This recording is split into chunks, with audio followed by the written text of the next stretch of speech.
बस बजना चाहिए गाना। No que más me ama.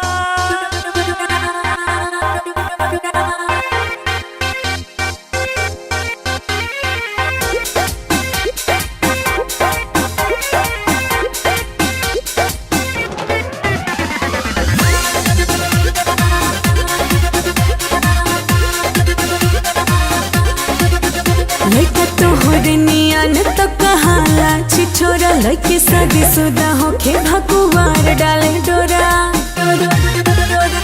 काली गोरी सब उन्हें प्यारी लगती है, काली गोरी सब उन्हें प्यारी लगती है। बोले सपनों की रानी तो हमारी लगती है, बोले सपनों की रानी तो हमारी लगती है।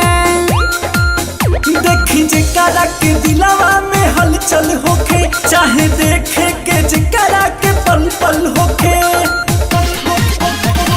प्यार की जिसको बीमारी लगती है, प्यार की जिसको बीमारी लगती है, उसे दो बच्चों की माँ भी कुंवारी लगती है, उसे दो बच्चों की माँ भी कुंवारी लगती है।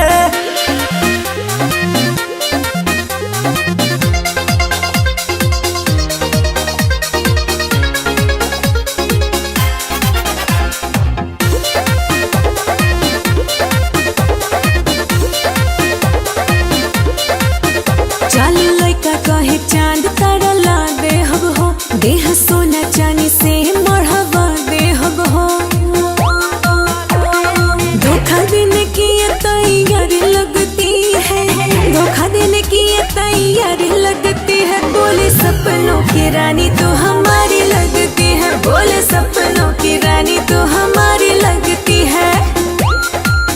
चांद तारा के तू छोड़ा यारा मान दिखा हो, प्यार दिल के गहराई वाला जान दिखा हो। जिनको अदाए मस्त सारी लगती है, जिनको अदाए मस्त सारी लगती है, उससे दो बच्चों की माँ भी कुंवारी लगती है, उससे दो बच्चों की माँ भी कुंवारी लगती है।